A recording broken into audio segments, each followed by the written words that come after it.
Hello, my loves. Over the last month of Ramadan, I've been really deep within my own spiritual practice. And a lot of the practice that a lot of what I do now was introduced to me in my early 20s through Sufism. And so I have come back to the mystical arm of Islam. And it just has reminded me that particularly for those in the spiritual area and that believe in positive love and light and, manifestation and kind of all that kind of what I sometimes refer to as that spiritual whitewashing that's only a very particular stream of consciousness that everybody they just want to be a part of, to the almost the neglect or, turning away from the sticky, messy, chaotic, maybe it's dark, too hard stuff, which is not a balance, which is like, because as we move spiritually, we have to move between all different places and spaces and consciousness. And it's really important that we have a place for all of it. Otherwise, we are very much creating another slipstream of toxicity in the life, in the collective, if we only prescribe to one way. And that positive love and light it becomes extremely detrimental, not just to yourself, but to the collective and people around you. So as I've been wondering about this a little more and thinking about the light and the dark, thinking about, I suppose, believing in a higher power, or the source, whatever you like to call it, God, Goddess, Mother Earth, Allah, that to counteract that, there needs to be an opposite, always an opposite, and finding a place for like the devil or Satan and what that actually means. And I'm not here to preach anything about that at all, because that's something I am really moving through right now and really immersed in my own processes. I wanted to say that it's really important that if you believe in positivity, and that's how you frame up this positive love and light and prayers and God, then there must be an equal opposite effect of that. Otherwise, there's no roots. Otherwise, there is no other.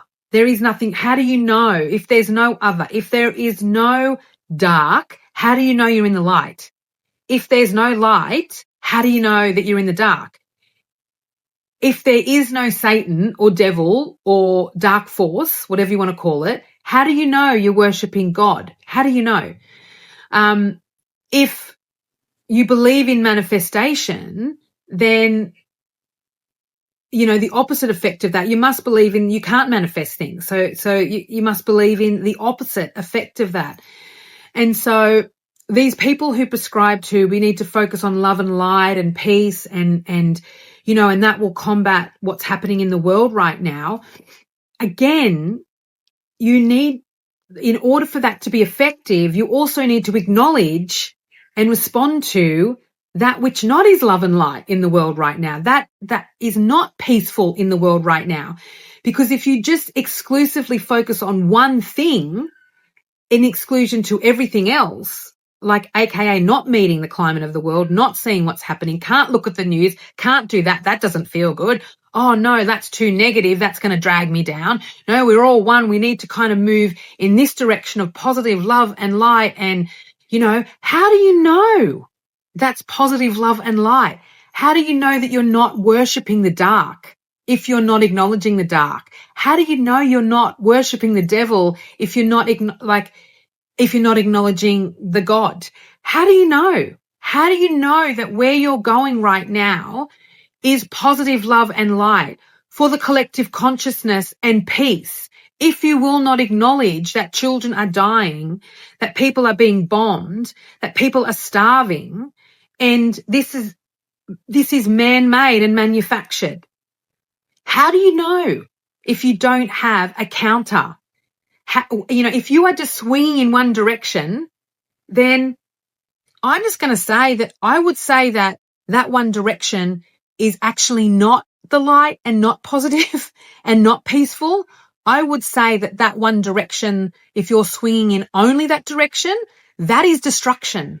That is destruction at its highest value, because as I've come to realize that the biggest trick that we have ever been taught, and we can see this in the Epstein files, is that the devil has tricked us into believing he doesn't exist. The dark forces have tricked us into believing they don't exist.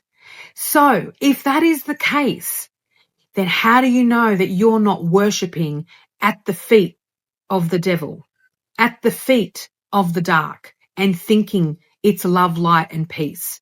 How do you know that your consciousness is not fueling and not contributing and not creating the deaths and the destruction and the annihilation of so many innocent people, countries, culture? How do you know?